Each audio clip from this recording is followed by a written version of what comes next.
Sí, pues me gustaría que profundizaras más en el tema de quién es el Ayatolá al-Sistani, sobre todo que se entienda que esta figura, ¿no? Pues es normalmente, pues la gente suele pensar que dentro de Irak los chiíes son todos pro-iraníes, ¿no? Porque se relaciona, pues, chiismo con Irán, con el Estado iraní, cuando son dos cosas diferentes, aunque luego estén bastante interrelacionadas, ¿no?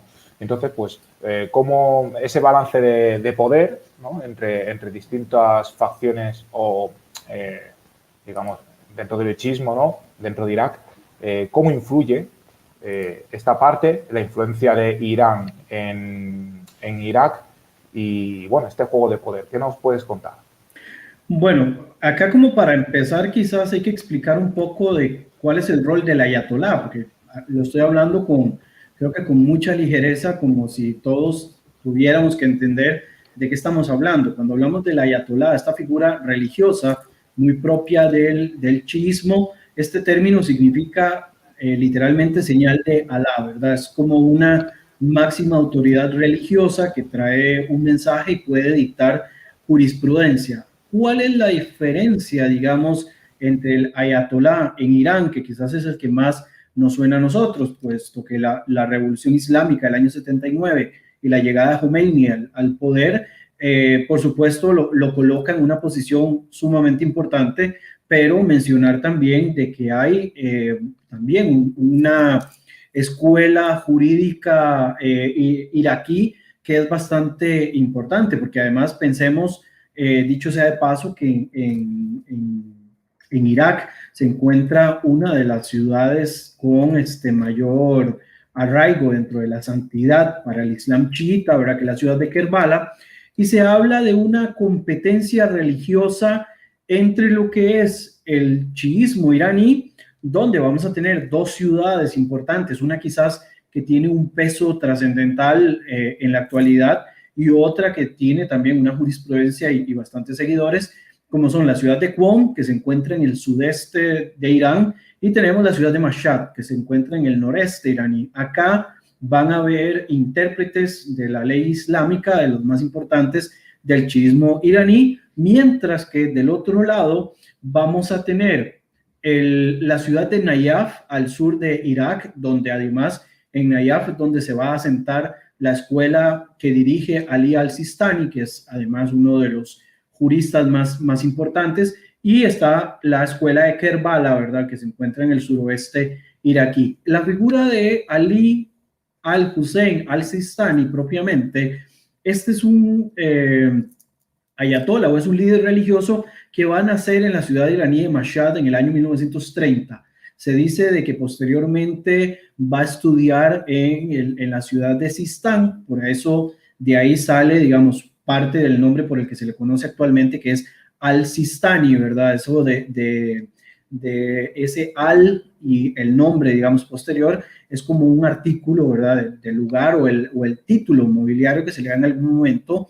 Y se dice que a partir de los años 50, el ayatolá al-Sistani va a partir para Irak a estudiar bajo la tutela de otro gran ayatolá, que en este caso era Abul Qasim Khomeini, quien va a ser el gran ayatolá hasta el año 1992, el gran ayatolá iraquí.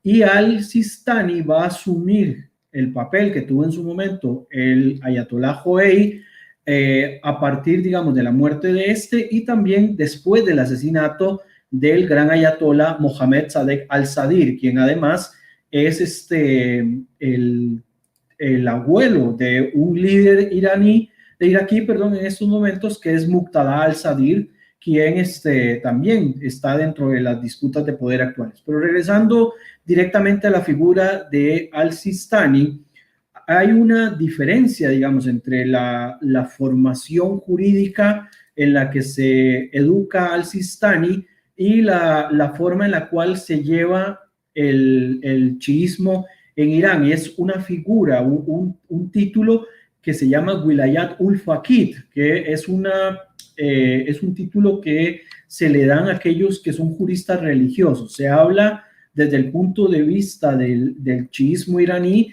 de que este Wilayat ul Faqih, que lo tiene además el Ayatollah Khomeini, le da la potestad, o después el Ayatollah Khamenei, que es el Ayatollah actual, le da la potestad para ser líder religioso y al mismo tiempo también tener un puesto político. ¿Cuál es el aspecto acá? Que en la situación del título político que tienen, le permite controlar tanto, bueno, el control máximo del país, ¿verdad? La principal cabeza del país, además el Consejo de Sabios, ¿verdad? Chiitas iraníes están de alguna manera bajo, digamos, esta figura política religiosa, y todo lo que tenga que ver con la vida social también va a estar, digamos, sujeta a esta guía propiamente religiosa. En el caso de la enseñanza de Abul Qasim Joei y la que va a heredar posteriormente Ali al-Sistani, ellos no van a ver, digamos, ese totalitarismo, por llamarle de algún modo, de la figura del jurista religioso, sino que tanto Joei como al-Sistani van a decir de que esta es una figura para guiar a los creyentes y se sale de todo concepto político. Aún así, es muy interesante porque durante el año 2014 aproximadamente, que es cuando se dio el fuerte de la invasión de Daesh a Irak, en su momento el gran ayatollah, en este caso el gran ayatollah al-Sistani, va a hacer una promulgación para levantarse en armas en contra de Daesh, y va a llamar incluso a jóvenes de chiitas que se levanten en contra del Daesh para evitar de que sean erradicados, ¿verdad? Recordemos que la noción que tenía en su momento la agrupación islamista Daesh, que además se le da el título no de agrupación islámica, sino que regularmente se le llama organización islamista desde el punto de vista de islam político, y por el otro lado también se les da el título de takfiríes. La palabra takfir viene de la palabra kafir o kufar del árabe, que significa infiel.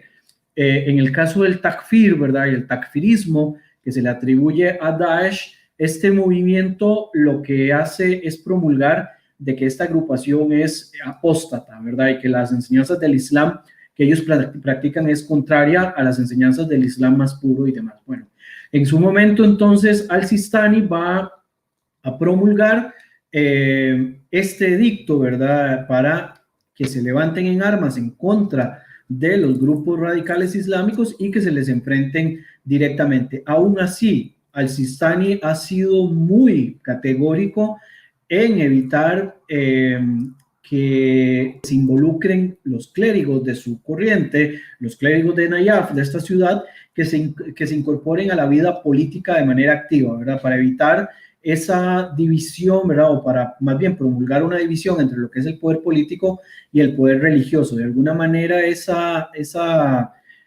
instancia apolítica le ha permitido tener mucha influencia, ¿verdad? En diferentes lugares, tanto así de que el movimiento de al-Sistani no solamente es famoso y fuerte en Irak, sino que además tiene seguidores en la República Islámica de Irán, que de ahí se menciona en muchas ocasiones de que Ali al-Sistani se ha reunido con reformistas iraníes, ¿verdad? Cuando hablamos de reformistas, son aquellos que quizás tienen una visión más cercana a este chiismo iraquí, ¿verdad? Un chiismo de separación de poderes y menos totalitario, ¿verdad? Como el que practica el ayatollah Khamenei, ¿verdad? En Irán.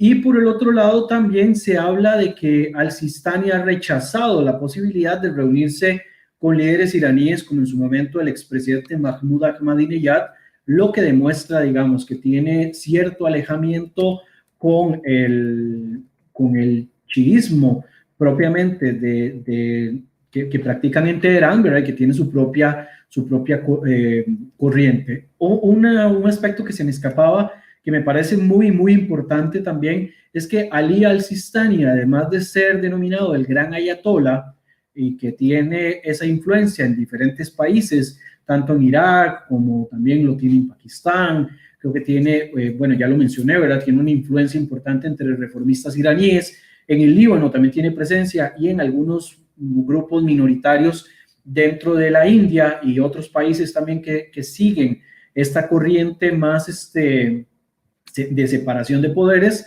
Se habla también de que Ali al-Sistani tiene el título de Marja al-Akbar, lo que se llama la mayor fuente de emulación. Entonces, al tener este título, se supone que todos los de la corriente chiita, de alguna manera, deberían de llevar o promulgar una religiosidad parecida a la que al-Sistani practica en la actualidad. Esta posición que se le da tan importante hace de que él sea, digamos, consejero y que haya ayudado también en transiciones políticas a lo interno de Irak, ¿verdad? Cuando se dieron las revueltas más grandes en su momento, Ali al-Sistani pues se involucró, quizás no se metió en política propiamente, pero sí ayudó a bajar un poco el caldeo de ánimos que se encontraban.